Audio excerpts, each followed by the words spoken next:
Hi, hello, and welcome to another episode of The Dunker Spot. We are part of 342 Productions. I am your host, Nekias Duncan, and joining me as always is my co-host, Steve Jones Jr. Steve, how are you doing, sir? Aha, feeling good, feeling great, happy to be here, excited to be here. Thank you, Dunkers, for once again embracing your bounce. YouTube, hi. Thank you for your support. Nekias, it's time to hoop it up. It is indeed time to hoop it up. Before we hoop it up and talk a whole bunch of free agency things and some W things as well, just a quick bit of bookkeeping. Check out the JJ Redick video if you haven't seen so already. Gave us the farewell video, gave you the update. Just to reiterate, we are going to be here every week, every Tuesday, just as we were during the entire regular season and the postseason. So we'll continue to rock it out on Tuesdays. Plenty of NBA content, plenty of W content as well if you're trying to get into the league. So continue to rock with us, continue to support, and check out that video if you haven't already. On a much less serious note, before we dig into the big free agency news of the weekend, tough weekend for you, boy. As a big fan of Poku, Alexei Pokusevsky, as a big fan of Orlando Robinson, both of them being waived over the weekend is a big blow to the personal bit. So had to mourn for like 2 hours over the weekend. Hoping they find some homes so I get to continue watching them play basketball. So we'll very quickly take an L before I'm going to beat Steve to it. Hey. What's up? Real quick, what's the opposite of the Midas touch? Because look, right. Some of these players, hey, we got 3 years to pod now. The sample size is growing enough. Like, hey, let's talk about it. It's looking grim. All right, well, fair enough. You know what's not looking grim? The Sacramento Kings offense, as they had themselves a pretty big weekend. DeMar DeRozan, you are a Sacramento King via sign and trade. They also signed Jordan McLaughlin over the weekend, but we will start with DeMar DeRozan. 3 years, up to $76 million. The first 2 years are guaranteed. A partial guarantee on the third year, that coming from Chris Haynes. DeRozan last year averaged 24 points, 4.3 rebounds, 5.3 assists, converted 51% of his twos, which is absurd when you consider what his shot profile is. As part of the signing trade, Chris Duarte, 2 seconds in cash, going to the Chicago Bulls. And Harrison Barnes and an unprotected first-round pick swap in 2031, which could get interesting going to the San Antonio Spurs. But we'll start with DeMar. Just your early thoughts on the DeMar DeRozan fit. How do you think it's going to go? I like the move. I like the move for Sacramento. The Western Conference is not getting any easier. 2 years ago, the Sacramento Kings team took everyone by surprise, won 48 games. They were the 3 seed. Last year, they took a step back to 46 games, and they were in the play-in. If you can turn Harrison Barnes into DeMar DeRozan to try and capitalize on this window, I totally understand. I think he's a plus. I think his scoring is really going to help the Sacramento Kings. That's 20 a night for 11 straight seasons. That doesn't just go away. To dive into it, I think his self-creation and the different spots and ways they can use him will really help balance them out in the half court. I know there's concern about fit with De'Aaron Fox and Sabonis and DeMar, and maybe it's redundant. But to me, I'd be more concerned if this is like truly a Bulls type scenario where we're actually trying to fit the pieces together and figure out which way is the best way for us to play. The Kings have movement built in with Domantas Sabonis, with the handoffs, with the cutting, with the off-ball actions, the pace, the tempo. They've established that. And we saw last year with Sacramento, they were working to try and balance some of those things out in the half court. Hey, what if we let De'Aaron go a little bit? What if we give Sabonis this touch here at the elbow, let him drive? Well, can we get Keegan Murray going on his own?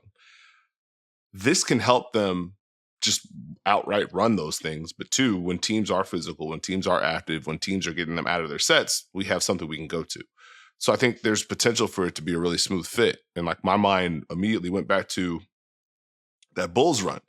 And personally, for me, the moments where they actually got to flowing offensively, and you had Vucevic catch it at the top, and hey, here's DeMar DeRozan setting the screen for Zach LaVine. The defense switched. Oh, DeMar DeRozan's now cutting back door, and they could play out of that.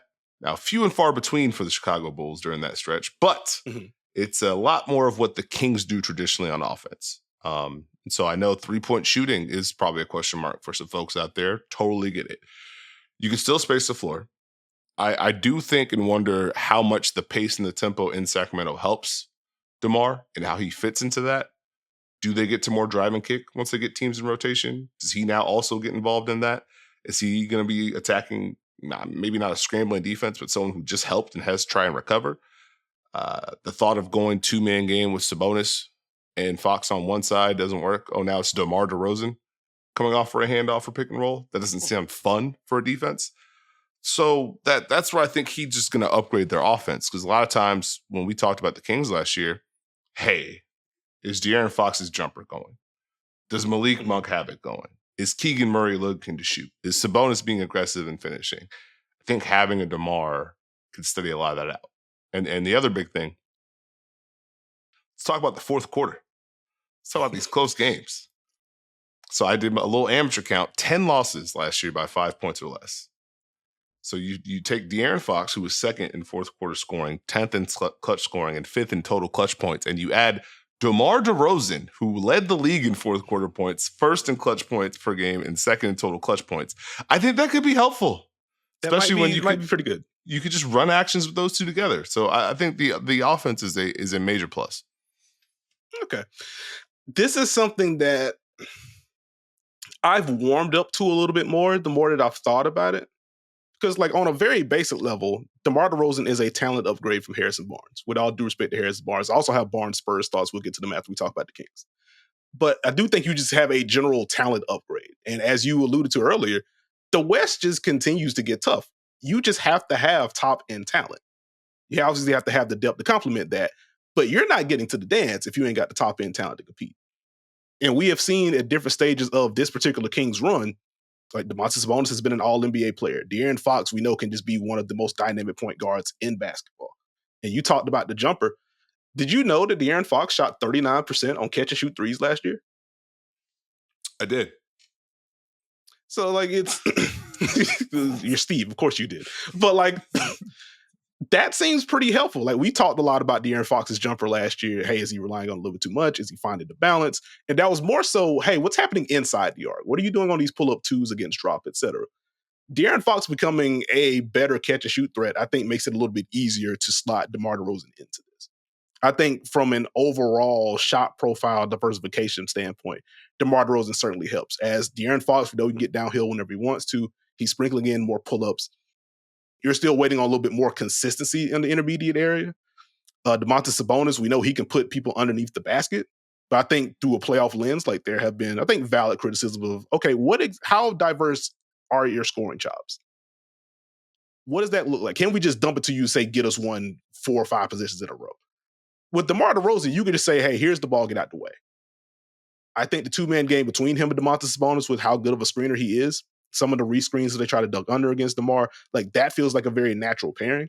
And again, with DeMar with the ball in his hands, if De'Aaron Fox is able to build on the catch-and-shoot numbers from last year, if Kevin Huerter, who was not part of this deal, we have an entire offseason to go, so he may end up being moved later, but Kevin Huerter for right now is still there.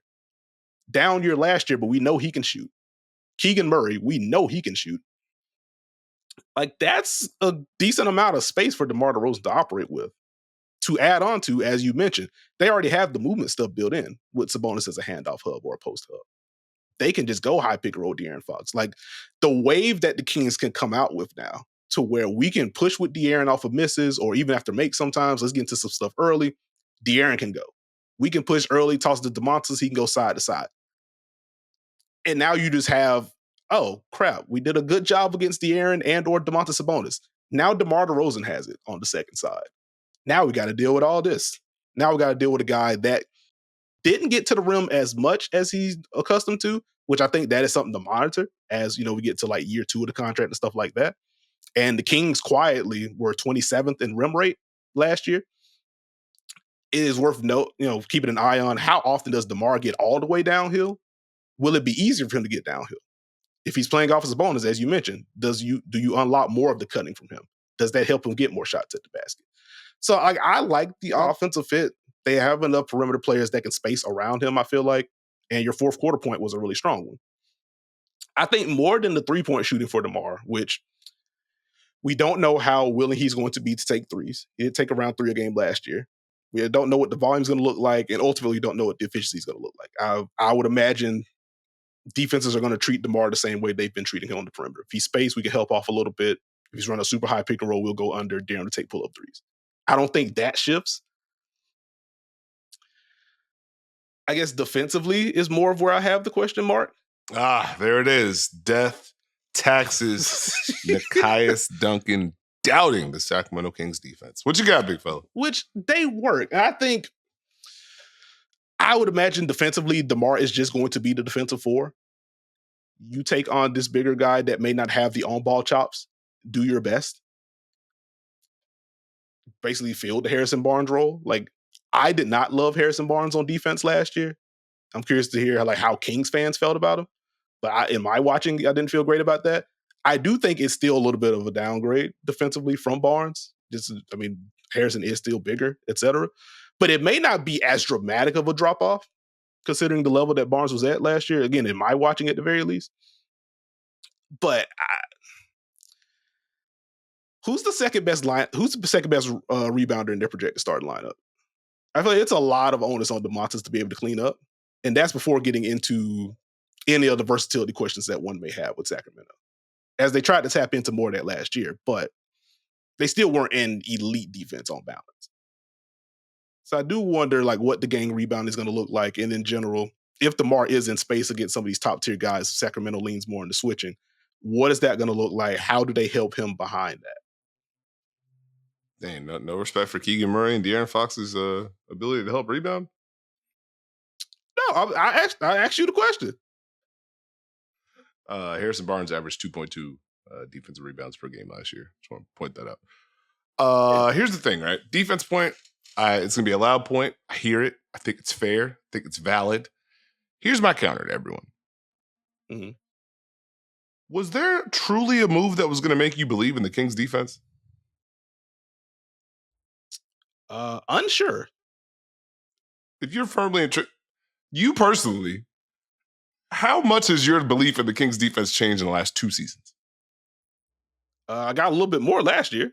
They did get better second half of the year. They did. But overall, is that a defense you trust? Not right now. I find it hard to believe they reach the elite if their ceiling is elite. I feel a little bit better about their ability to get to average based on what I saw the second half of last year. Okay. But now adding DeMar into this infrastructure, I have questions. I just want to see it. That's fair. You have all the questions you want. But what I would say is, if the goal is just to do our job, is it not worth the gamble to get a higher offensive talent? Yeah. Think about this. 2 years ago, Kings first in offensive rating, 118.6. 24th in defensive rating, 116. Last year, 14th in defensive rating. Improvement, 114.4. 13th in offensive rating. They can't afford the balance. They can't be mid at both. They need to either be really good offensively and add defensively, or pretty darn good offensively and meh defensively. That's their bit right now.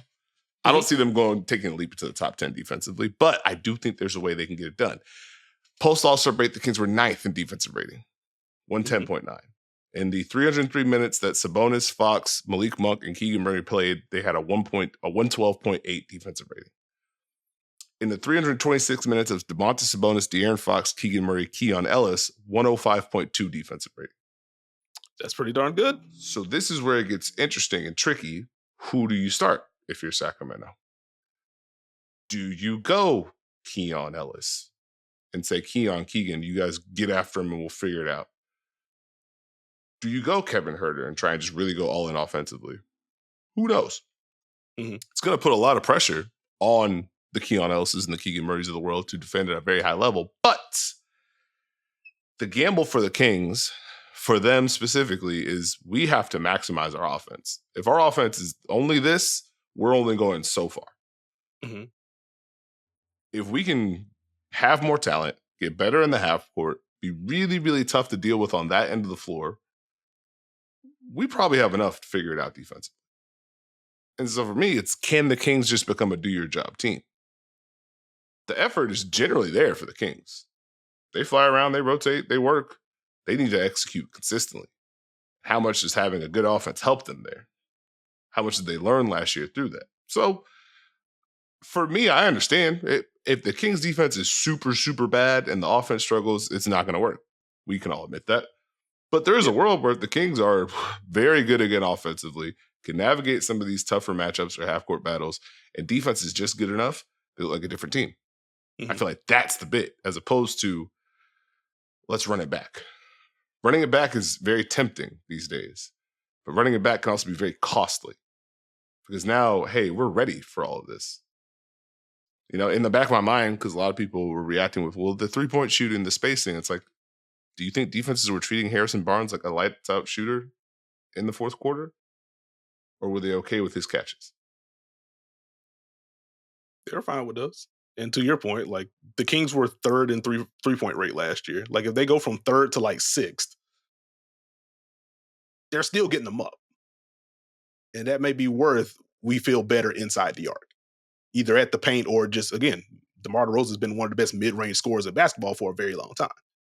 So, like, even if you see some of the dip in three-point shooting, if you're more effective inside the arc, that may balance that out anyway. Yeah, I just, for me, it's not to shoo the idea. It's more like they're going to have this defense thing no matter what right now. This version of the Kings is going to have the defensive question marks no matter what. Because if it's not DeMar in space, right?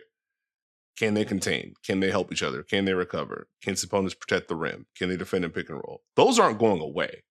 Mm-hmm. And they're still going to have to deal with the top and the elite in the Western Conference. Mm-hmm. So if we can't beat them, we got to join them. And the best way we can join them is score the basketball. The old adage, their best defense may be their offense. Hey, we aren't going to get to, you mentioned they were ninth post All-Star break. We may not, over 82 games, be a top 10 defense. Can we hover around that 14-15 range? And in our goal in being that, is it helpful if we just score more efficiently than we did last year? And thus, we are in the half court more defensively. And thus, we can load up our help more consistently. And we can do more of the game plan stuff. Does that help us get there? Like, I feel like it's not a one-to-one conversation, but this is similar to the conversation that we had about Klay Thompson joining Dallas, to where, yeah, there's a drop-off defensively between Derrick Jones Jr. to Klay. However, is our infrastructure strong enough to help that and withhold that? If so, what we're getting on the offensive end is so much better than what we just had. We have a higher ceiling overall. Like, I think that is a reasonable bet that the Kings are making. And, like, even with my questions about Sacramento defensively, sliding DeMar in and what that's going to look like, I still land on this is a good move and a good bet for Sacramento. Like, to your point, if the defense slides from 14th to 20th, we will talk about that. We'll point that out. If the offense goes up from 13th to 6th or 5th, it may not matter. They still may just be a 46, 47 win team. So, like, I think, again, this is a reasonable signing. DeMar DeRozan is really good at basketball. While there are questions, and I think valid questions to ask, he should add quite a bit to this offense. And it may just be enough to offset that stuff. So, like, I'm here for it. I want to see what it looks like. The nugget, I want to say from Chris Haynes, that De'Aaron Fox was one of the ones that helped seal the deal for DeMar coming there.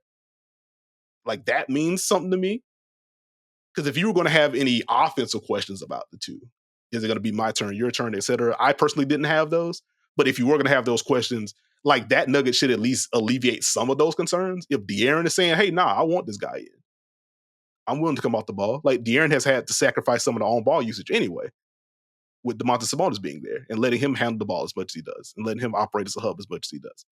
So I don't think it was a situation where De'Aaron's, like, worried about, I'm only going to take 13 shots or something like that. He doesn't seem like that kind of dude. And so I like the offensive fit. They have a lot of optionality in the guard spot, period. So actually, very quickly, I want to flip your question back to you. Who would you start if you're Sacramento? Me, I would start Keon Ellis. Okay. I would start Keon Ellis. Bring Monk and Herter in with Sabonis. Get some staggering going. Hopefully DeMar, you can get him some second unit minutes. Mm-hmm. See if you can liven up some of the non-Sabonis minutes to a degree, because, hey, we could just give it to this guy. So that'd be intriguing. That's probably where I go. I'll go Keon Ellis. Okay, I think his defense is very important. And if you can kind of get that blend of both worlds, that'd be key. Now, I'd understand if it's Kevin Huerter, but I'd probably go Keon. I got you. And I guess just a quick follow-up on the Kevin Huerter front. Do you keep Kevin Huerter or do you try to package him for better backup big, another forward, whatever you may think the Kings also need? Or are you just cool with just keeping Huerter and hoping he bounces back? I'm cool with keeping Kevin Huerter unless a deal pops off, you know? I think the assumption was they probably got to lose both to upgrade, and they only had to lose one. So I was like, well, I mean, you got to keep Kevin Huerter. So either keep a very good shooter who's familiar with your team, fits right in, or you have another way to upgrade your team, which is important these days. So I'd probably lean keeping him. Okay. I think that's fair. I'm a big believer. Okay. Here's the thing. What would your closing lineup for Sacramento be? See, that's where it gets interesting for me. Like, I think on a basic level, the fact that I have like 7 players for 5 spots is a good quote unquote problem to have if you're Mike Brown. As far as my ideal closing lineup, like, obviously you're going to have Fox, you're going to have DeRozan, you're going to have Keegan Murray, you're going to have Sabonis out there. The boring answer is whoever has it cooking. I personally probably feel better with, I think I probably flip it from where you are. Like, I think I start Huerter and I close with Keon to have the added defense out there. I close with Malik Monk. Which that also just kind of looms like, hey, I got this money. Also has expressed interest to start. I think he's good enough to be a starting player in this league. So I don't think that's an unreasonable ask, especially with what he's done during his time in Sacramento. That's also where I have like the Huerter question in my head. Like, Keon popped for us. We just got Malik Monk back. We may be able to just use this Huerter salary slot to help for, balance out the roster a little bit and just give those 2 guys room to grow at the 2. In addition to, they just drafted Devin Carter. So at some point, if not this year, maybe next year, I would imagine the Kings want him to factor into the rotation. So like, this feels like a writing on the wall situation in my opinion, but that's not a decision they have to make now. So I'm intrigued. Before we get to, I guess while we're on the Kings, just very quick, Eddie, do you have any thoughts on Jordan McLaughlin as a bench depth for Sacramento? Solid pickup. I think he fits with what they want to do. He's always generally brought the juice when in Minnesota. I think with Sacramento, a little bit clearer assignment as far as what's needed from you. I think he can operate in what they do movement-wise. So being able to add a player like that on the low, thumbs up for me. Okay. Like, it's very reasonable, like, I guess technically 4th guard or 5th guard. But you lose Davion Mitchell in the trade. Hey, let's get a ball pressure guy. So if we do just want to go change of pace, we ain't came out with the energy that we want. Early second quarter, here's Jordan McLaughlin just to get on your nerves at the point of attack. Can knock down shots. You mentioned he seems like a nice fit with their movement stuff. Or at the very least, their handoff stuff. So like, he should fit in nicely as occasional spark plug on a random Tuesday. And with the potential for more if someone gets hurt. Like, I think if Jordan McLaughlin is in my rotation for 3 weeks, I'm not feeling that bad about it. If he has to start, that gets different. But like, behind the air, like, I'm fine with that. So like, it's cool for them to replenish that specific skill set with Davion out the door with a trade earlier this offseason. So shout out to Jordan McLaughlin. Very quickly mentioned Chris Duarte 2 seconds in cash to the Chicago Bulls. Chris Duarte used more as like they tried to put him in the defensive stopper role, it felt like, in Sacramento. Felt like less of the reliance on the shooting, both in terms of role and in volume. How do you feel he'll slide into Chicago? I mean, I think the issue for him, it makes sense, but he's going to have to either show that the shot is back or he's going to have to show the defense is at a high level. Something has to stick. There's a lot of guards and wings there. Right? They're still trying to figure out who Dalen Terry is. So you're going to have to kind of find your way when you get your opportunity to show, no, I can defend at this level. You need to play me, or I'm making shots. You have to play me. You have to give them a reason to get that shot. Just because the way that roster's kind of constructed, I think there could be an opportunity, but he's going to have to earn it. I got you. Shot 35% from 3 last year, but again, volume wasn't super high. We knew Duarte came into the league with the reputation of someone that can really knock down shots at a high level. So if something, like, I think the defensive chops that he showcased last year, while not elite, I can understand how that may raise the brow for a team. Like, okay, there may be a little bit more here defensively than we thought. that should then give him a little bit more leeway in theory to get more playing time, return to form on the shot. Now you have lower tier, mid tier 3-and-D prospect that as Chicago is just trying to take flyers on people. They move into this second phase or move into this next phase rather. Like it makes sense for them to make those kind of bets. So I dig it. And if it doesn't work, I think it's going to be that difficult to move on from Duarte. So I dig it. And then last thing, again, the unprotected 31 pick swap is really interesting to me. So we will see one, we got to make sure we're all here by 2031. But beyond that, it's just a joke. But we'll see what that looks like if that turns into hey, how the heck did the Spurs end up with a top 5 pick when Wemby just averaged 30, 14, and 7 or something? We can look back on this deal. Harrison Barnes in San Antonio. Two-parter for you, Steve. How do you feel about the fit? Do you feel like he's going to be in San Antonio past the trade deadline? Probably. I think Harrison Barnes is solid. I don't think this was the year for the Spurs to swing for the fences, but it's pretty nice to have the knowledge that we're going to have some IQ to get us better and have some better balance in our lineups. Having Chris Paul and Harrison Barnes around, that's going to help with Victor and the young folk. Harrison can space the floor, he can switch, can be involved offensively, doesn't have to shoot the ball. So I think it works. I don't think he would. Here's the thing: where's he getting traded to? Good team, a contender adjacent that needs help at the 4. Which team is that? Wants a veteran with playoff experience, etc. Like, I guess off the top of my head, since we're going to talk about them shortly, like if Philly wants another forward and we get close to the trade or we get past January 15th, KJ Martin hasn't signed a new deal yet. But if they do use his bird rights and hey, let's give KJ a 2-year, $18 million, 2 years, $20 million or whatever, second year non-guaranteed. So we have a mid-sized salary to be able to move by the deadline. Like Harrison Barnes in Philly, how do you feel about that? I have to see what Philly looks like first. Yeah. But I mean, like that'd be the kind of team that could make that kind of move. Yeah. Maybe, I don't know. You told me. You think you seem hell-bent on this San Antonio chilling for 2 months strategy. What you mean? Instead of Chris Paul ain't gonna be there, Harrison Barnes ain't gonna be there. What you trying to say? I mean, I ain't got no intel or nothing. I don't know if they're gonna be there or not. I'm just saying that possibility certainly exists. I will say, like, I think Harrison being there is going to force some kind of movement in the forward room. Whether that's going to be him being moved again to a contender or a playoff team and helping the forward depth, or we want trustworthy guys or vets around Wemby because he is so good we can't really tank anymore because he's absurd. And as we saw, like Keldon Johnson move to the bench, hey, let's move Keldon for someone that fits our core better. I have a question. What's up? You better get mad. Okay. Is the core in the room with us right now? Well, you have Wemby. Ain't that the core? You have well, no. You got Wemby. You got Devin Vassell. Clearly, they believe in Jeremy Sohan. They just drafted Stephon Castle.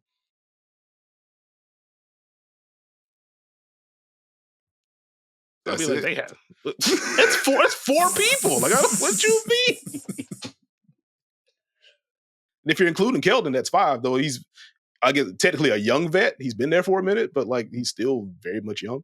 But I guess for me, like the move to the bench is what kind of intrigues me within like the team building sense. It's like, okay, is the tide kind of turning with how the building feels about him as a piece that we have to keep no matter what? Like it feels like it's very much shifted on that front. That doesn't necessarily mean he's just on the trade block, period. But at the very least, he's not untouchable. And so again, if they hop out the gate, they're 20-14. Like, does Keldon become a piece to help bring in insert much better player here? Keldon plus stuff. Like, I think if they're bad, it becomes more likely, okay, hey, Harrison, we appreciate you, big dog. Here are these 3 playoff teams that need help. Where would you like to go? So that's mostly what I mean. Okay. I don't think they're beholden to making a move, but I think with Harrison there, it makes it more likely that something happens on that front. I got you. Okay. All right, moving on to some other free agency signings. Again, just briefly touched on Philadelphia. Caleb Martin, you are a Philadelphia 76er, a 4-year deal worth $32 million. The Sixers also waived the non-guaranteed deal of Paul Reed to open up some room. So another L, as I'm a Paul Reed fan, but neither here nor there. Caleb Martin last season, 10 points, 49% on twos, 35% from three, 78 from the line, 4.4 rebounds, 2.2 assists last season with Miami. Steve, how do you feel about the Martin fit in Philly? I like it. I think for me, part of it is like, okay, y'all had a bunch of room. You got Paul George, you got Andre Drummond. You also were able to get Caleb Martin. That seems like a win considering who you got on the top end. Yeah. So that's pretty good stuff if you ask me. I think it tells me what kind of direction the Sixers are looking to go defensively. I'm assuming we'll see switching. I think it would be safe to assume Kelly Oubre, Caleb Martin, you guys are going to get the bulk of those key defensive assignments. Might allow Paul George to switch at times, conserve some energy, play on the weak side and defend that way. And B can continue to protect the rim and execute multiple schemes, and Maxey can give that activity.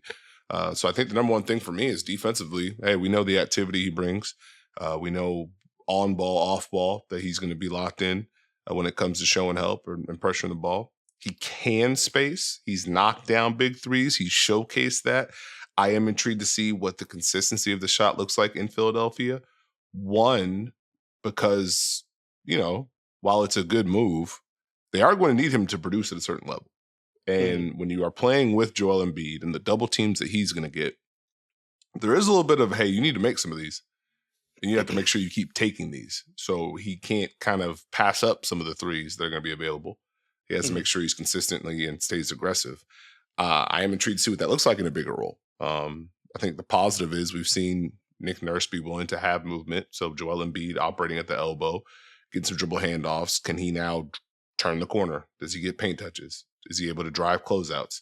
Can he attack in transition? Does that help them that way?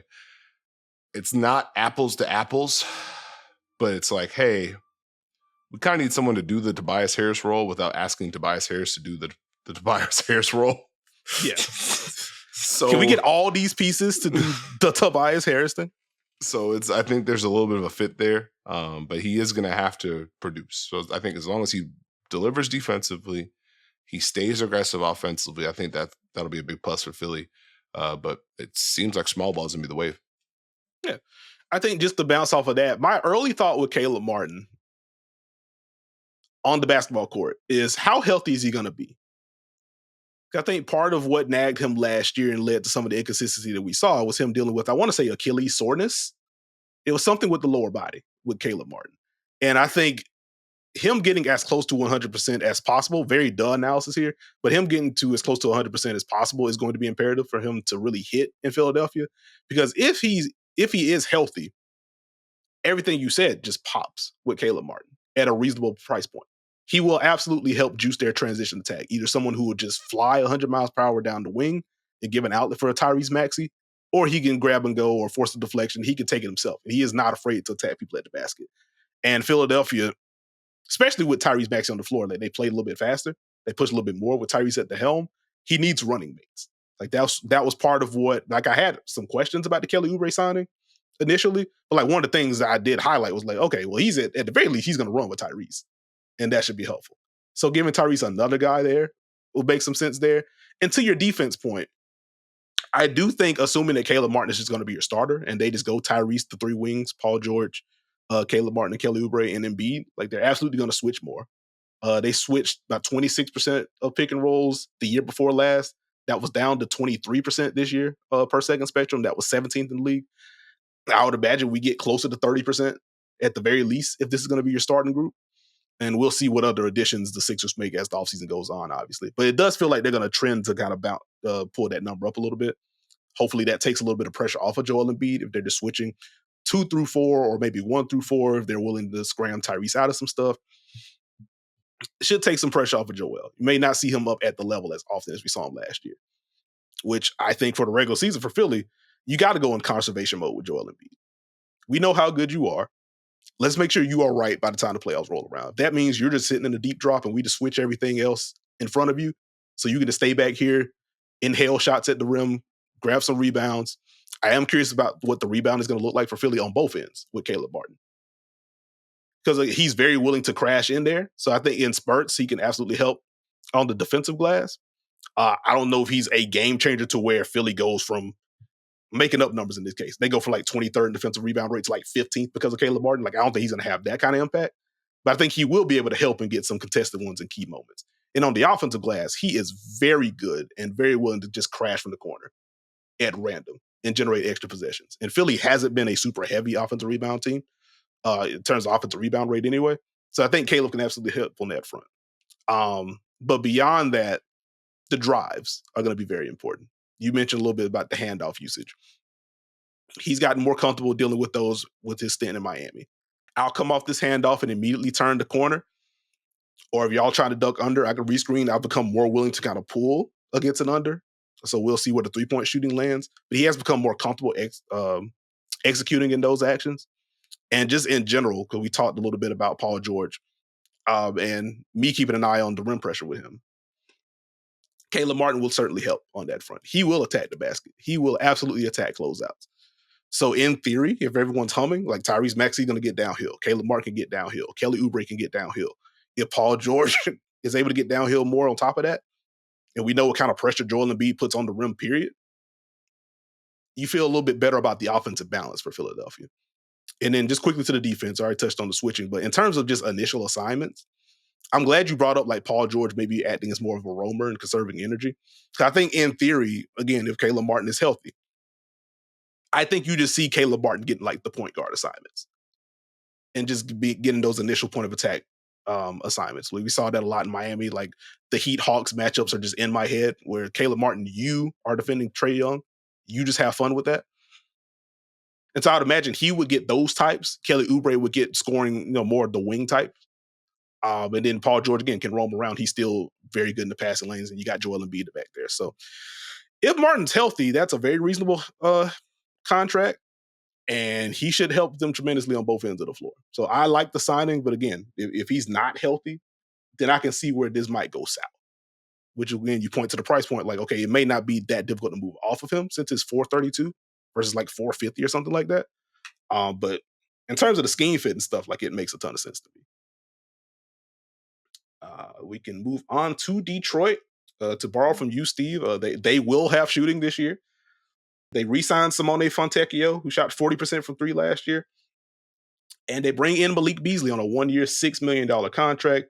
Beasley averaged a shade over 11 points, shot 41% from three on high volume. He was one of 9 players to shoot at least 40% from three on 6 or more attempts per game. So that guy can get them up, and he can put them in the basket in a hurry. Detroit needs shooting. Malik Beasley can shoot. Also, 1 year, $6 million is easily movable if a contender comes calling. I'm more intrigued to see if the defense holds up. And I say that while recognizing he was very much overtasked in Milwaukee last year with some of the assignments that he had to take on. But the compete level was generally high with him. He did hold up in certain matchups better than I expected him to. If he can now just firmly establish, okay, I am just an average defender, which doesn't sound like much, but if it is just I am just C+. In addition to that shooting, like he's a very valuable role player, and he should help Detroit. The Detroit Pistons said, we will have shooting on the floor this year. Don't even worry about that. We got you. 41% last year, 42.4% on catch shoot threes, according to the tracking data. That fits exactly what the Pistons need. The thing with Malik Beasley is I'm more intrigued by the lineups the Pistons can get to. Like, what are they going to try and throw out there, and which ones are they going to go with at different times? Because if you think about it, having Malik Beasley, having Tobias Harris, having Tim Hardaway Jr., having Simone Fontecchio, that's going to allow you to get a little creative. But you also, okay, how are we maxing out Cade and Jaden Ivey? Are we playing them together? Are we staggering them? What about, are we getting a Sar Thompson unlocked at the 4? Like, there are variables to it. So I'm intrigued to see which direction they go to, but it feels like they can at least in their minds or in theory achieve a higher level of consistency throughout their lineups. And they can achieve having some flexibilities and versatility, some spacing, which I think is very important. It does feel clear as day. The true double big lineup is donezo. So let's pour one out for the annual Piston Big shows that they can space the floor at Summer League run. We had a good time. We had a good run, we had a run. Debatable if it was good, but that did happen. Shout out to Malik Beasley. to Minnesota, Joe Ingles and PJ Dozier signing with the Minnesota Timberwolves. Joe Ingles shot 44% from three last year in Orlando, 4 points, 3 assists in about 17 minutes. PJ Dozier did not play in the NBA last year, but did play for Partizan overseas. Averaged 9 points, 3 rebounds, 3 assists, and a steal in a shade under 20 minutes per game. Other members on that roster, Frank Kaminsky, might have heard of him. James Nunnally, might have heard of him. Bruno Caboclo, might have heard of him. Tristan Vukcevic, who signed with Washington towards the latter half of the season last year and really put some fun film together. If you cared as a non-Wizards fan to watch the Wizards last year. So we'll sprinkle that in. But Ingles and Dozier adding to the wing room in Minnesota. Steve, how do you feel about the Ingles and Dozier fits? Very solid additions for Minnesota in the sense that they can help them. They don't necessarily need them because of what they have depth-wise, but I like the moves. With Joe Ingles, he can space the floor, not number one. The being reunited with Rudy and Mike, salute to that. He can give that second unit a boost. Playmaking can steady them out. You can use them on ball, off ball. Don't have to rely on them to play a bunch of minutes. So I think that's a plus for Minnesota in that scenario. The PJ Dozier one really intrigues me. I wonder how they use him, just because I remember kind of the leap he had in Denver. Boy, the aggression off the bounce started to show off. The drive started to show off. The defense started to feel a little bit more better. And in theory, if he hits, now you don't know what the opportunity is going to be lineup-wise. If he hits, he can give you some of what you were missing from Kyle Anderson in a package you might enjoy a little bit more if you got tired of slow basketball as a Minnesota Timberwolves fan. No disrespect to Kyle Anderson. I think there's question marks. Will the shot fall? Will the drives hit? Will the defense be there? But if it is, it's kind of a sneaky fit. It's good value. It feels very much like they're not the same player, so it's not an actual player comparison. It's more just like role and opportunity bit. It's kind of like when Minnesota first acquired Nickeil Alexander-Walker. It's like, here's this guy with talent. I don't know what he's going to do consistently, and we don't know how much burn he's going to get. And then Nickeil just snatched the playing time and is now just one of the best perimeter defenders in the sport. I don't know if PJ reaches those kind of heights defensively, but he's absolutely going to work his tail off defensively at the very least. He's willing to get down and dirty to help on the offensive glass in particular. You mentioned the drives and the cutting. You mentioned the Denver era. Like him being able to play off of Jokic was a lot of fun because the cuts were at 300 miles per hour with him. It's just a very good job of like sensing when the openings were there and just attacking those openings. And so at the very least, like he'll be a very fun like lane filler in transition when Minnesota tries to push. So I don't know what the burn's going to look like there, but if he is fully healthy, I think the defense is going to be solid. We'll see where the shot lands. So I like the flyer there with PJ Dozier. Nice to see him back in the league. Clearly, Tim Connolly is a big fan of DJ. Jeez, can I speak of Mr. Dozier? There we go. Were you quoting Lil Wayne? Hey, that's a good shot. That's a good shot. As for Joe Ingles, as I guess he is the direct speed replacement for Kyle Anderson in this case. Not going to be much different on that front. But the playmaking will remain. Being able to go from the Kyle Anderson shooting and how defenses treated him to Joe Ingles, where teams are still like, not you. I think it's going to be helpful. Joe Ingles reuniting with both Mike Conley and Rudy Gobert. Rudy Gobert now has a second player that will consistently pass him the basketball. Well, hold on. What's up? It'd be the third. Put some respect on Cat. Okay, fair. The third player that will consistently pass Rudy Gobert the basketball. So a +3 to the morale boost for Rudy Gobert there. But no, I think the shooting and the playmaking is going to be very important for a second unit. That, as we saw, like one of the things that hurt me as just a basketball fan. I loved Nickeil Alexander-Walker last year, and we hit the postseason. And it was like, hey, he kind of has to hit threes though. And we kept going. It's like he's got to get back to knocking down some threes though. Joe Ingles is going to knock down shots. So very excited for them. And like to lose Kyle Anderson to bring in these two, like that's pretty solid. Underrated offseason for Minnesota, at least on paper. These games have to be played. We know that. But you don't come in with a bunch of assets and you land Rob Dillingham. You lose Kyle Anderson, but you bring in Joe Ingles. You take the flyer on PJ Dozier. Like, I don't think they're done yet. So with not a lot to work with, Minnesota making some moves around the margin. I like it. It's going to be very funny if Leonard Miller's just very good next year. And I'm sure they would enjoy that. Well, it gets very funny, or it just gets uncomfortable for some of the role players with who's making more money than he is. But that is a different podcast for another day.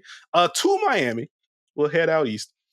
Alec Burks signed with the Miami Heat. Burks averaged 10 points per game last year, shot 38% from three, converted 36% of his twos, which isn't ideal, but that was across both his stints with Detroit and New York. With the Knicks, 6.5 points in 13.5 minutes, shot 30% from three, though in the postseason, 6-game sample, 15 points per game, 59% on twos, 43% from three on moderate volume. I am intrigued that the Heat have another guy that is willing to take pull-ups, can take on some of the creation duties with the second unit. That's probably where it ends for me right now. I need to see what the rest of the offseason is going to look like for Miami, as we've talked about this in different platforms about where Miami is right now. But he does give them a shot creation boost. He is someone that can knock down shots. And it's the interesting flyer for not a lot of You want the Heat to do something. That's all you got. I did. You out here poking the Miami Heat for 2 weeks. Hey, please, please, please. And now they do something. And, well, that's about it for me. Look, man, the shooting was not there in New York. Shooting 30% on twos and threes is not fun, not ideal, not fantastic. You mentioned, here's the thing for me. He's got size. Self-creation is important for an offense that can get in the mud sometimes. So you use him on ball, use him off ball, you can space, he's going to shoot it. The biggest thing for me when it comes to Miami in this second unit, not just how you can help them offensively. Hey, between him, Josh Richardson, Jaime Jaquez, Duncan Robinson, there's some intriguing size with ability to just kind of do things with the ball in their hands. How you tie it all together, I'm not exactly sure. But I'm kind of intrigued by Miami's just ability to be, hey, we're tall. We're just tall in these lineups to counter, the Tyler Hero, Terry Rozier bit that may happen or may not. But having size, I think he helps their lineup versatility. You have more opportunities in case he does have it going. He's probably going to win them at least a game or two just because of his ability to shoot. But yeah, I'm intrigued by the size. Just to borrow from Eric Spoelstra, I think Alec Burks is still ignitable as a shooter and as a pull-up threat. So when you need something on a random Wednesday, here's 10 points in 4 minutes from Alec Burks in the second quarter to save a run for you. Or he's got it cooking. Here's an early 8-point surge early in the fourth quarter for Miami. So, he absolutely has that ability. But, yeah, it's... Okay, go ahead. Is Marcus Morris ignitable? That's funny. Does he take enough threes to be ignitable?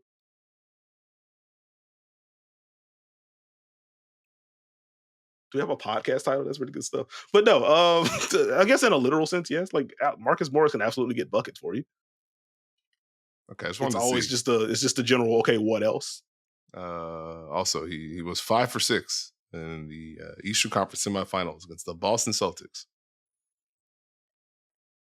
There you go.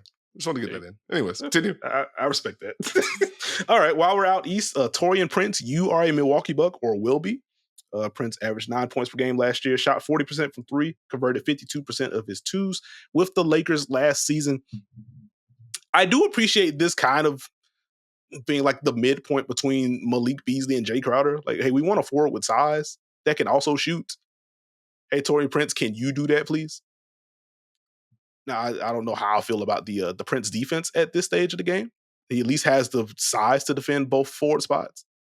At the very least, in Milwaukee, I would imagine he's not going to be tasked with defending a bunch of top tier assignments in that front. But they needed someone with size that can shoot. Ideally, he helps unlock some of your Giannis at the 5 lineups. And depending on what the price point, because we haven't gotten the official terms yet on the Prince deal, depending on what that is, this feels like a really good bargain signing for a Milwaukee team that, similar to Minnesota, they don't have a ton of assets to play with to acquire talent. So if you're able to land Taurean Prince for what might just be the minimum, might be some kind of smaller exception, it seems like a good bit of business for Milwaukee. Can I ask you a question? What up? You said something that intrigued me. You said may not get some of those top matchups. Who do you think starting at the 3 for the Milwaukee Bucks? Is that not just Chris Middleton? Who do you think starting at the 2? I feel like I'm blanking on someone very obvious. I mean, we have Do Damian you think Lillard. Taurean Prince just starts? We have Damian Lillard, we have Chris Middleton, we have Giannis, we have Brooke. Is Taurean Prince not the... Yeah, I think that's reasonable. It might just be Chris and Taurean at the 2 and the 3. I don't know if they like slot Pat Connaughton in as starter. I don't know. Hey, well, guess who Taurean Prince is guarding, bud? Well, in that situation, then I am just dead wrong. Like, you will be defending top tier wing, unless they just say, "Hey, Giannis, you just got to do more of this." So I mean, well, no. Here's the thing: they're gonna be switchable. We saw Milwaukee try that out there. I think the biggest thing is just, again, having another wing who, in theory, has size and can give the effort defensively and can space the floor. And so I don't know how you feel about Taurean Prince against Malik Beasley. Some would probably give Malik Beasley the edge shooting wise. Some would probably give Taurean Prince the edge defense wise. Any Los Angeles Lakers fans watching this would say no to any of them, just out of principle. Yeah, they didn't have the most fun with either. Yeah, but I mean, to me, solid signing. I think he's someone who can help them. He's going to do his job, but he won't be in the way. So it'll be interesting to see if some of Milwaukee's younger wings can develop. And now you're in a scenario where, okay, some of these minutes can go somewhere else. And Taurean's kind of a spot starter, stint starter type guy. I did find something very interesting, if I could be respectfully messy for 2 seconds. Sure. It's a little funny how Malik Beasley and Taurean Prince are just linked to each other in this type of way. Like, Malik Beasley was in Minnesota, and then Taurean Prince was in Minnesota, and then Malik Beasley was a Laker, and then they pivoted to Taurean Prince, and then Malik Beasley was a Buck, and they pivoted to Taurean Prince. It's kind of a funny bit. Yeah, yeah. When you put it that way, that is indeed funny. So, wow. Forever connected. Let's close these out with a couple more. Dario Saric, you are a Denver Nugget, a 2-year deal worth $10.6 million, a player option on the second year. Saric averaged 8 points, 4.4 rebounds, and 2.3 assists in roughly 17 minutes per game last year. Converted 56% of his twos, shot 38% from 3. Interesting. 85% from the line. He did start 9 games last year with Golden State. 12 points, 5 boards, 4 assists in those 9 starts. I like this for Denver. Also just feel, like personally sad for the young guys. Like, dang, I thought we were about to get some early DeRozan Holmes, and we may just be getting Dario Saric. Coach Michael Malone is still there.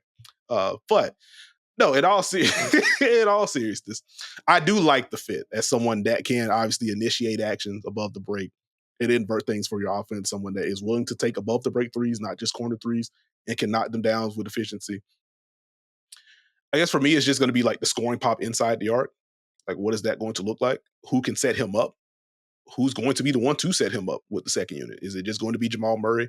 I'm still waiting on a guard move with the second unit with Denver. Obviously, we're linked to Russell Westbrook earlier in free agency, but that hasn't happened yet? Question mark.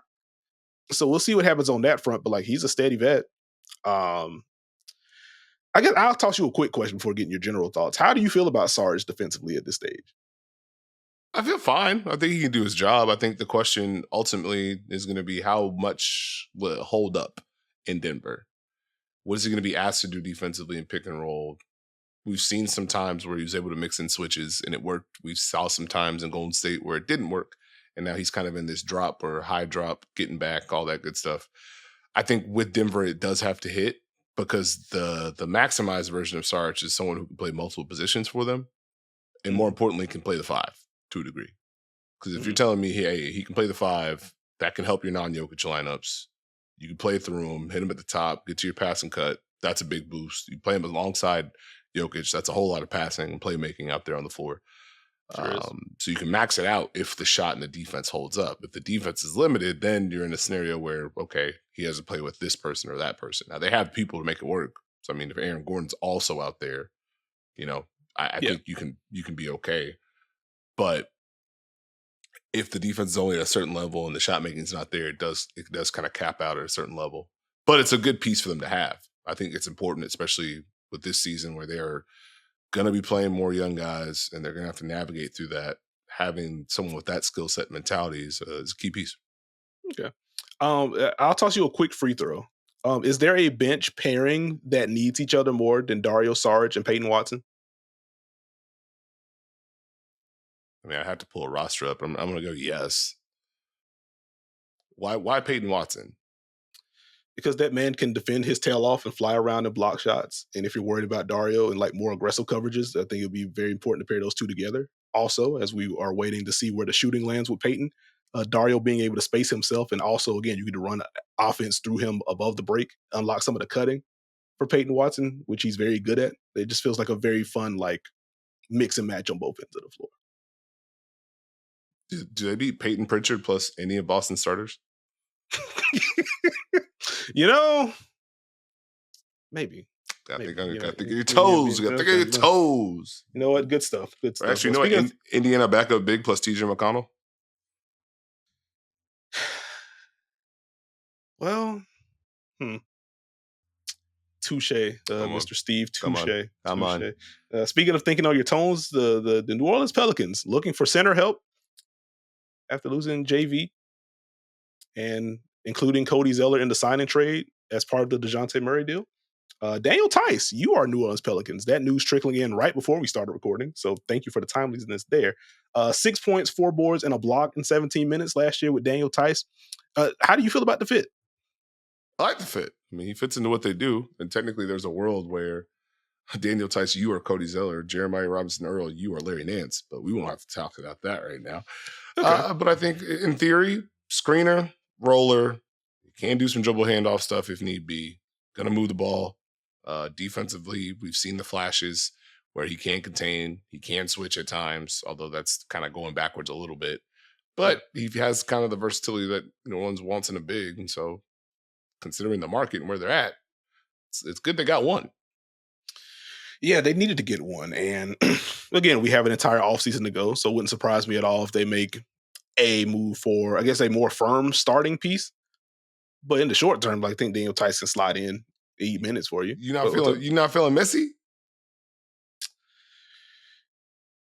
I need to see more of him before I have a firm opinion. I do not want to talk out the side of my neck on that front.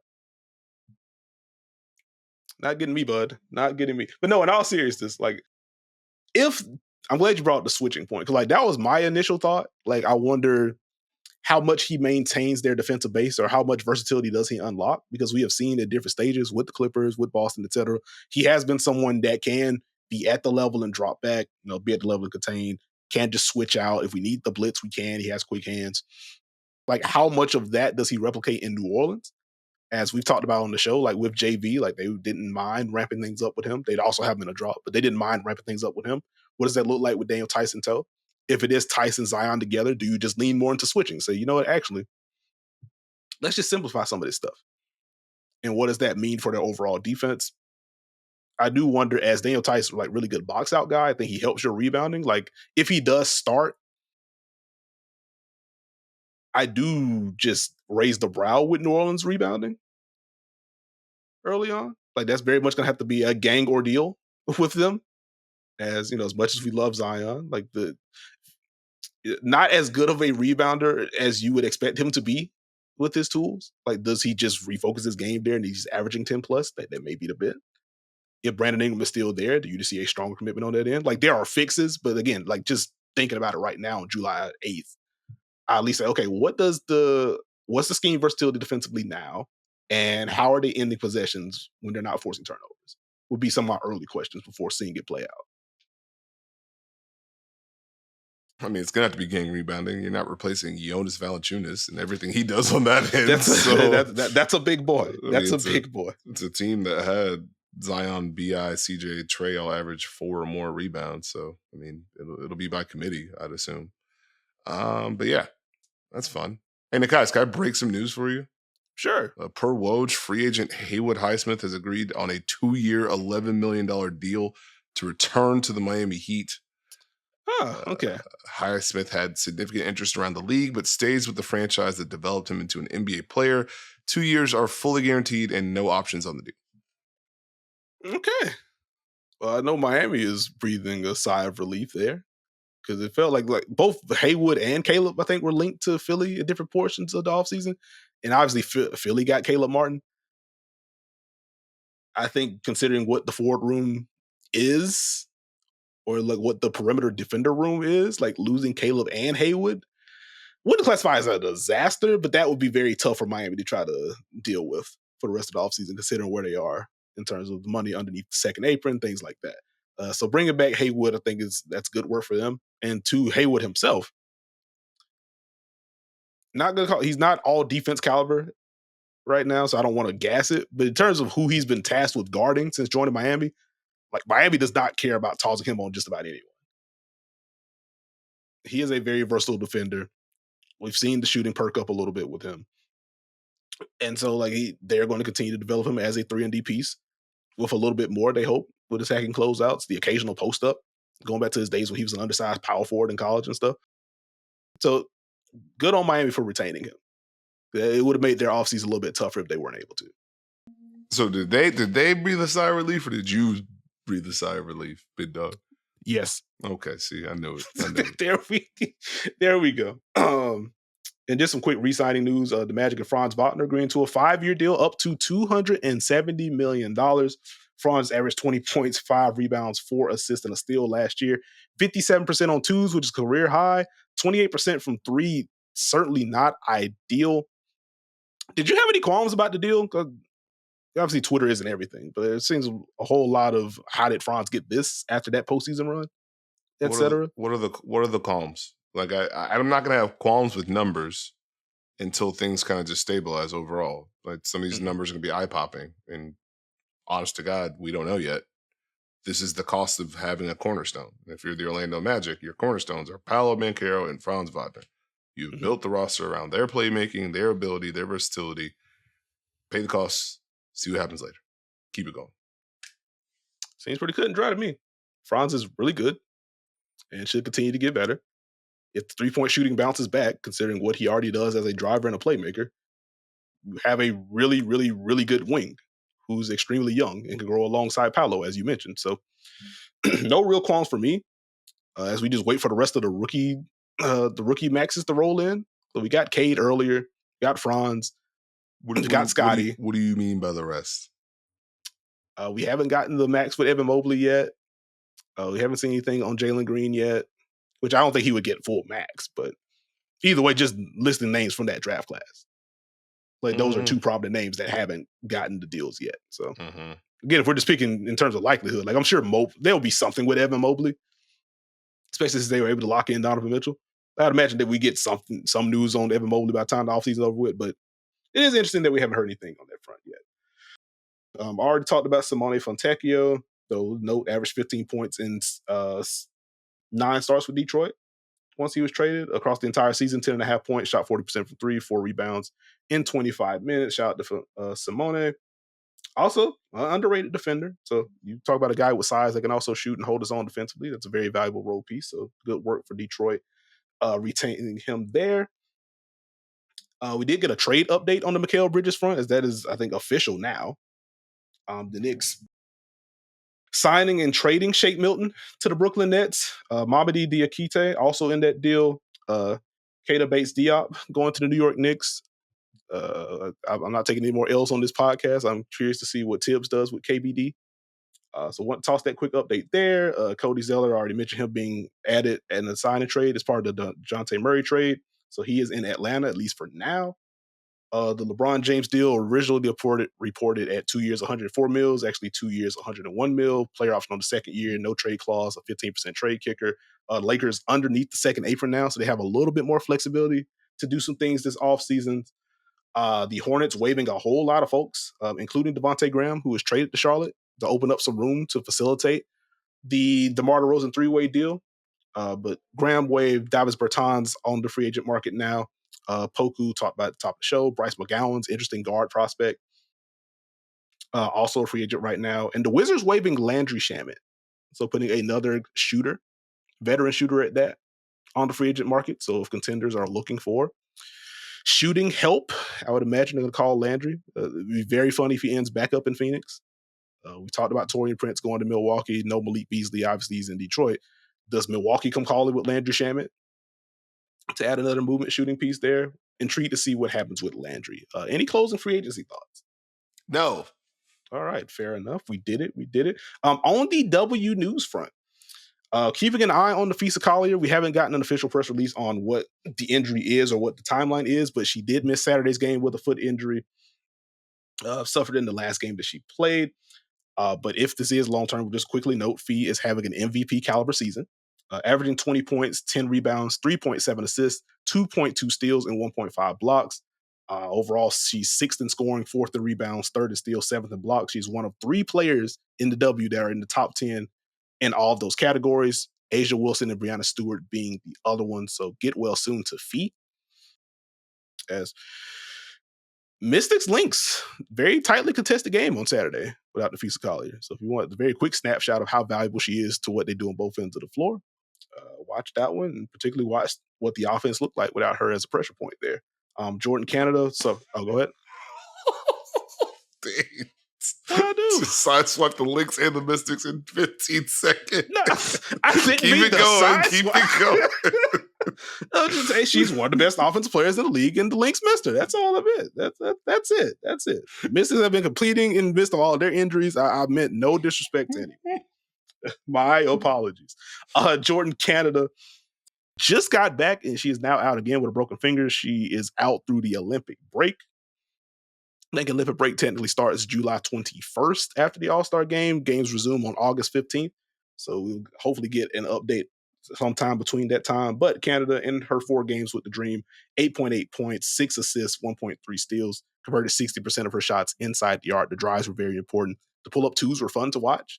And the Dream just desperately needed someone that could get into the teeth of the defense and open up some catch-shoot opportunities for others, take some of the scoring pressure off of Alicia Gray. So without Jordan Canada, an Atlanta Dream offense that has mostly struggled this year has even more of their work cut out for them. Any Fee or Canada thoughts too? I guess save me from myself. Well, I was going to say, salute to Fee, career year. Those numbers you listed are career highs, so she's doing a heck of a lot. I think the one thing I was going to say with the Lynx is their depth and their lineup consistency, where you can slide Dorka Juhas in, and the importance of Xander Lassini and Alana Smith shooting threes and Bridget Carlton shooting threes. You don't have the pressure point, but if you can defend and you can move the ball, I think the Lynx can survive this stretch. I think that's fair. Okay, that's fair. In my efforts to highlight how important Fee is, I did undersell how good the other front court pieces were. That's on me. I will take my L live on air. Appreciate you, Steve. Quick nod to some history over the weekend, or at least since the last time we recorded. A'ja Wilson becoming the Aces franchise leading scorer, passing Sophia Young-Malcolm. Angel Reese now is the WNBA record holder for consecutive double-doubles, 13 straight, surpassing Candace Parker. Anytime you can surpass Candace Parker in literally anything in the record book, you tip your cap. Now, keep in mind, that's the overall double-double record, folks. Yeah, that's the rookie record was 6. So just keep that she already smashed. Yeah, she had smashed that. And even with Candace, who had 12 again before Angel broke the record, that was across 2 seasons. Yeah. And so just, again, 13 straight is just a record. It's 13 straight in the same season, which is also just a record. I think she's closing in on both the rookie record for double-doubles and also the W record for double-doubles, which Alyssa Thomas, I think last year, had 28 in her 40 games last year. So Angel Reese might just break all of this in terms of double-doubles in her rookie season, which is insane. During this 13-game stretch, Angel Reese averaging 16 points per game, converting 45% of her twos. She shot 2 of 6 from 3, had some fun against the Storm over the weekend, taking shots from the perimeter. 13.5 rebounds, which this may shock you, Steve, but leads the W during that stretch. 4.8 offensive rebounds during that stretch as well. Very active defensively. It's just been a really fun season and a really fun stretch for Angel Reese. And for Caitlin Clark. She became the first rookie in WNBA history to record a triple-double. And over her last 13 games, 15 points per game, 55% inside the arc, though low volume, 34% from 3, though on very high volume and difficulty, 6.5 rebounds, 7.9 assists, and 1.5 steals over her last 13 games. This rookie class, even just focus in on these two, what a race we have.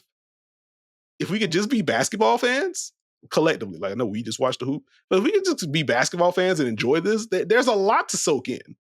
Like Steve in particular has hit on a lot of the Angel improvement in season, where she's gotten better as a finisher and as a decision maker. the defense has pretty much popped since game one. We know what the rebounding is at this stage. But watching the growth from Angel Reese, watching the growth from Caitlin Clark, getting more comfortable with her right hand, figuring out what passes she can and can't throw, the shots falling from the perimeter more or at a higher level than they were last year, getting better against traps and blitzes and pick and rolls. Like these two, they are very good already. And they seem like different players on a game-to-game basis. Like we're seeing that kind of growth. And this is with, you're not telling me a coach, the coaches don't see the sky on the schedule. Say, all right, first order of business. We got to make sure we need two bodies on Angel Reese. The Sky lead the W in offensive rebound rate. We got to limit their extra chances. And you can't tell me coaches don't see the fever on the schedule and say, hey, we need to make sure Caitlin doesn't get comfortable. We might need to send two. We need to make sure we send her to this specific area of the floor. Let's see if we can force some turnovers. Two rookies getting that kind of game plan attention and impacting the game the way that they are is really fun and impressive to watch. So just wanted to salute both of them very quickly. And again, that's just them two. Rakia Jackson's been on the tear. JC Sheldon in Dallas, as she's gotten more playing time recently, she's lighting the nets on fire and had Becky Hammond very upset over the weekend to where the Aces score. Here's JC Sheldon just running down the floor before anyone can get set and just getting easy buckets. JC Sheldon having fun. Steve, you have been a very big proponent of what Aaliyah Edwards is doing in Washington, particularly her rolls and slips. Continuing to grow as a driver. She's very comfortable with the ball in her hands. As a big, growing defensively. And you just go on and on. This has been a really fun and really good rookie class. I'm just having a blast. It's good stuff. Well, I'll just go real quick to add on to what you said. The drives from Angel Reese, the confidence on them, the way she's looking to initiate contact, adding the spin move, getting the extension finish down, been really fun. Another thing from Caitlin Clark that's been fun to watch, especially in that Liberty game. Hey, let's dance. Like, we've seen the drives this year. We've seen the pick and roll play. There are a few more of a, hey, give me some space. I'm going to drive left. I'm going to drive right. I'm going to drive left again. And then we're going to see where we're at. Being able to get some and-ones and finishes. You want to shade me right? That's cool. I'll take the right hand drive and try and finish. Or I will then get back to my left and just shoot a shot. So just keep an eye on that. Yeah, it's been really fun stuff for the Sky and the Fever, both in the playoff hunt right now. So it's going to be a highly contested race, both on the team side and in the Rookie of the Year race. And then just very quickly with some player shout-outs. Kelsey Plum. Say it louder. Say it louder. Listen. Say it louder for the people in the back. I tell you what, Kelsey Plum is playing her tail off right now. Like, the drives have been massively important to the Aces pretty much this entire run. But specifically this year with Chelsea Gray missing the beginning of the year, they needed the initiation from Kelsey Plum, but they really need the drives to open up things for others. The drives have been there just about all year. The one thing to nitpick offensively with her has been the shot not falling. Some of that has been, the difficulty of some of the shots being taken. Nah, don't be mad at the threes that I shot. That's a tremendous shot. But Kelsey Plum, over her last 4 games, 34, 6 and 5, 6 of 11 from 3, 28 points, 6 of 9 from 3, 21 points, 4 of 7 from 3, and then 23 points against Dallas on Sunday. Went 3 of 9 from 3. But again, the drives really pop. With Chelsea back, and just in general, the team playing well since Chelsea's been back, Kelsey's looked a lot more comfortable to the point to where the passing has really been fun for Kelsey. Like, one, just keeping the head up and looking for open players, but the flare is starting to pop with Kelsey as well. Like the recent jump pass to Asia Wilson and fired that in there. And she's just generally playing with a lot more freedom, which is just nice to see generally. I know it's been a really interesting year for Plum on the team side, but seeing her kind of pop now, it's similar to last year to where she was playing well, but the 3-point shot wasn't falling, and then the 3 started hitting. It's like, oh snap, what do we do with Kelsey Plum? And this is with Chelsea Gray looking more comfortable. This is with Jackie Young starting to look back comfortable as a scorer. And Asia Wilson just a metronome of 28 and 10, apparently. The Aces Big Four playing very well, but did want to highlight what Kelsey Plum is doing. 4 straight games over 20. She's been playing very well. It's been a lot of fun to watch. And then quickly, a shout out to Veronica Burton. who, when we talked about her signing with signing with Connecticut, excuse me, I was like, I like the skill set. She's certainly going to fit into what Connecticut wants to do defensively. She's going to pressure the ball. She's going to fight over screens. Going to be very good there. Offensively, I know she'll take care of the ball, but like I had shooting questions.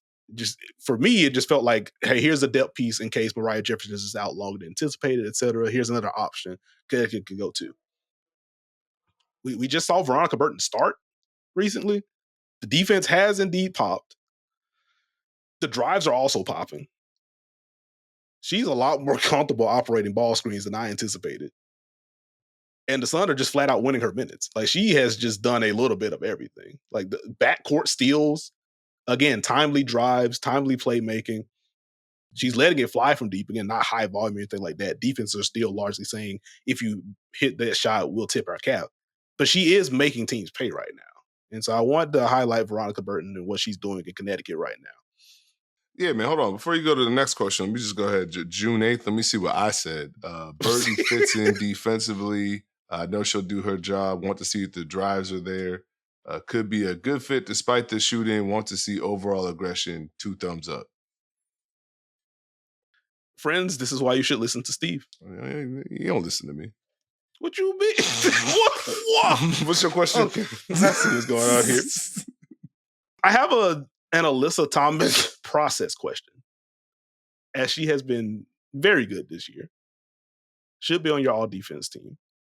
Should be somewhere on your MVP ballot. Like, I think it's fair to acknowledge Asia's your front runner right now. And again, depending on how long the Fisa Collier is going to be out, because that just gets into like games played stuff. But just on the merits of the season, like I think the top 2 is Asia and Fee right now for the MVP. Alyssa Thomas, I think you can slot anywhere between 3 and 5. She's been very good. How have you felt about her process as a scorer this season? The same as always. The same as always. Okay. There's too many 5 field goal attempt games for me. So like that's more so what I was getting at. It does feel like, I don't know if it's just an effort of sliding in the new pieces, or if it's, again, like Dejanay's been more aggressive this year. You're getting more drives from Dewana. They have basically the rotating wheel of guards at this point due to health reasons, stuff like that coming in. So like, I'm sure some of that just plays into AT saying, let me set the table, and then I will just drive or hit people when I need to. But it does feel like this Sun team is just so much different when AT is just, I'm putting my head down first. And if y'all react, I can make these plays. And I can try to set things up in transition as a passer, but I need to make myself more of an early scoring threat. I think it's the balance for Connecticut more than anything else. I think they're more balanced this year. One, I think Dewana is playing better earlier in the season. At least it feels that way. You have Ty Harris and Dejanay both playing well, or at least important parts of the offense, and Bree Jones is back. So it's much more, I have way more options to set the table rather than, hey, kind of ticked off with the last 3 possessions that we've had.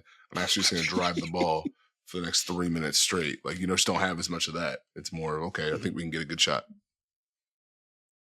Yeah. So again, like, that's why I like fault her or anything like that. But it's just like, okay, is there, to your balance point, if it's making up numbers in this case, but if it's like 38-62, I'm looking to shoot versus looking to pass, can we get that closer to like 45-55?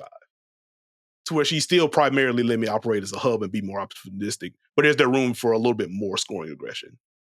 I think there's always there's always room. I think the thing is, you have to, the timeliness of when she attacks is always key to me. Okay, y'all are going under, and okay, let me just remind you real quick. Bop, layup, just so you know that's in the back of your mind, or transition, I have an attack, I'm gone. But it's not hit the alarm for me. Okay, just wanted to see where you were there. Connecticut Sun's still a very good team, but just keep an eye on AT there. I also, like, for me, it's also trying to make sure I'm not grading her against what she was last year, as that was just a historic season. And she's still been very good, even if it hasn't hit the historic levels of last year.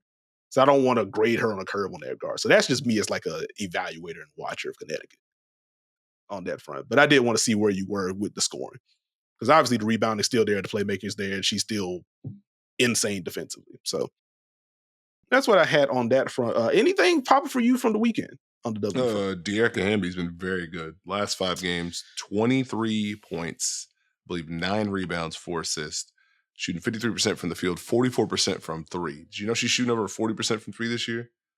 And also taking step backs? Yeah. To borrow from you earlier in the pod, yes. Okay. And very quickly, Kennedy Carter, hooping. Buddy. Quick first step, back cut, quick first step.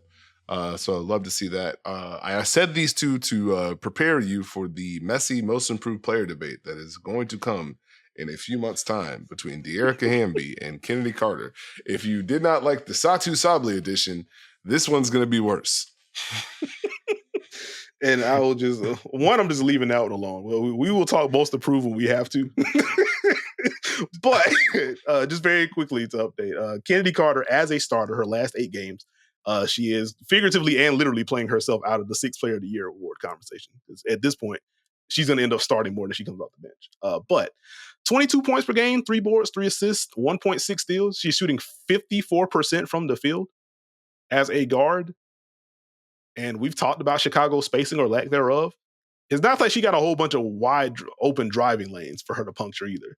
Like, she's doing a lot of this, and these are a lot of tight area finishes. She's been relentless. No, I feel it. I understand. I want to give a quick hat tip to Natasha Cloud. 31 points, 9 rebounds, 5 assists, 2 steals, 2 blocks against the Los Angeles Sparks. Mm-hmm. 4th player to finish a regular season W game with that stat line. Last 5 games, she's shooting 50% from the field and 44% from 3. I was waiting on you to bring up the... She's just hitting all the shots that she wasn't earlier this year. Look, folks, all right, this is going to be a season-long thing, but the Mercury, the road record is the road record. The shooting is the shooting. This team competes, and they may be stuck at the 6th seed. They may be 500 all year long. But let me tell you what, they have beaten the Aces, they have beaten the Lynx, they have beaten the Storm, they have beaten the Liberty. The only team they can't seem to get is the Sun. But when you watch them play the Sun, it makes a whole lot of sense why they can't get the Sun right now. It's kind of... Yeah, I want to give a salute to them. What's up, guys? Okay. Just very quickly, as we've naturally had a lot of conversations about this team on this podcast. Steve, do you know who's number 1 in offensive rating right now? The Phoenix Mercury? No. The New York Liberty? No, they are now number 2. The Las Vegas Aces? The Las Vegas Aces. Did you just sprinkle that in to say this? What do you mean after all this? They're very good. Yes, they're good, but they've also been hurt. There's been lineup changes, and they were like number 3. Yeah, they were the best offense in league history last year. That's a dip.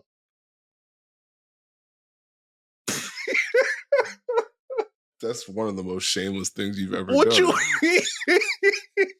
Hey, buddy, you'll never guess who's number 1 in offensive rating. It's kind of wild because it hasn't felt like that for large portions of the season. Nekias, we just in a literal sense, it hasn't. You know what? I'm gonna look up in my notes. I'm gonna look at my notes right now. I literally said, "Hey, the Aces offense hasn't felt like the Aces offense, but they're still pretty good. They're like this in offensive rating." I know I said that. I know I said that. We both have noted that.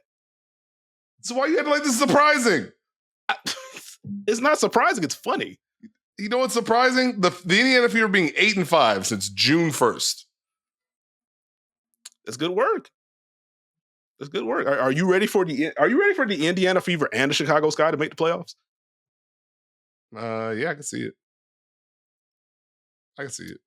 That'd be a very fun postseason. We still just have Aces Storm just deadlocked right now. Hey man, Storm took care of business. 6-1 on that homestand. That little 2-game miniseries with the Sky was important for them. Mm-hmm. Pace and tempo and flow is key to what they do. And Chicago was like, absolutely not. Until Ezzy and Neka were like, absolutely not. We're connectors. I hope you have to deal with this. It's going to be interesting to see Storm Aces again very soon. Because I secretly think the Storm are a very tough matchup for the Las Vegas Aces with their ability to switch and score on the other end. But we will put that to the test once again. Really, again, interesting. They have won 7 of 10. The Aces have won 8 of 10. No movement. It's very funny. Oh, actually, while we're on the Storm, we get out of here shortly. I don't think concern is the right word, but for the purposes of the question is being efficient with time, I'll just ask it in this way. Are you concerned at all about Jewel Lloyd? No. Okay. Here's the thing. It's just shot making. No? Yeah. I imagine that will change. Okay. I'm not necessarily sitting here like, you know what I mean? Jewel Lloyd is a volume scorer and a volume shooter. And she's taking less shots per game. She's shooting 26% from three. Like, that's going to correct itself. That has to correct itself because we know she's a better shooter than that percentage. And teams still guard her like she's a better shooter than that percentage, which is the more important part. It's more because last time I checked, she was 41% inside the arc? And like it was a pretty low number last year as well. But I've attributed that more to, okay, this is just the personnel she's dealing with. And she's at the top. She's number 1, 2, and 3 on the scouting report for the Storm last year. And so like, yeah, she's taking a lot of tough pull-up twos and stuff. But like that just kind of comes with it. The personnel is better. And so the fact that it hasn't bumped up, the efficiency hasn't bumped up to a meaningful degree this year. To your point, it is the shot making, but it's like, how can the Storm get Jewel some easy ones? Because also, I say this, and like, we're not that far off from Jewel just having like the back-to-back 30s or whatever it was. So it's not like she can't still score at a high and efficient level. But I'm just kind of waiting on things to normalize, I guess, is the way I'm trying to phrase it. Where do we just hit the Jewel level? I believe the last 5 games, she scored the most points in the W per game. 36% from three. Let me give you a little split for you. At home, Jewel Lloyd, 34.9% from three. On the road, 17% from three. That is not ideal. I think that'll fix itself. It should. And there's a last quick thing on the Seattle Storm while we're here. Last 3 games for Ezi McBagor, 14 blocks. She's very good at this defense thing. Is she your defensive player of the year? She's certainly in my top 3. I'm not mad at Ezi, defensive player of the year. Who else is in your top 3? I think off the top of my head, like it's probably like Ezi, AT, Asia. This doesn't feel like an Asia year though, despite the counting stats and them being as absurd as they are.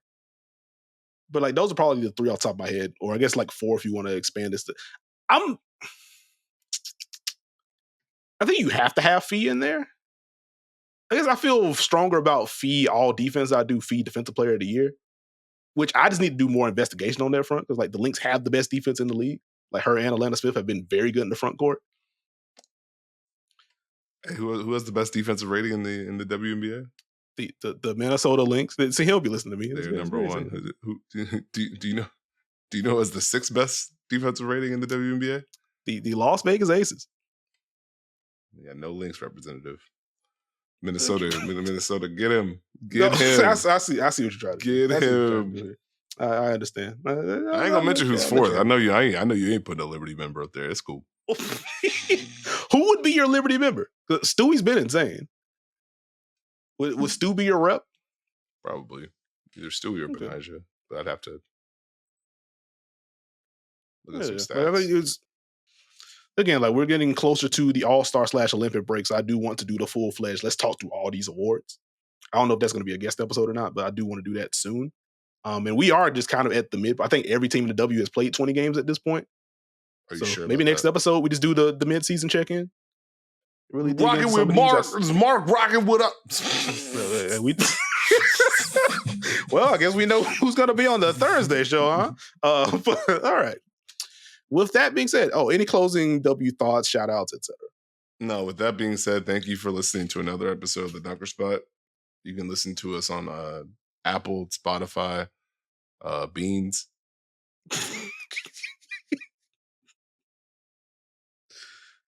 You gonna finish out the outro? You tagging me in? No, yeah. Please subscribe to the YouTube channel.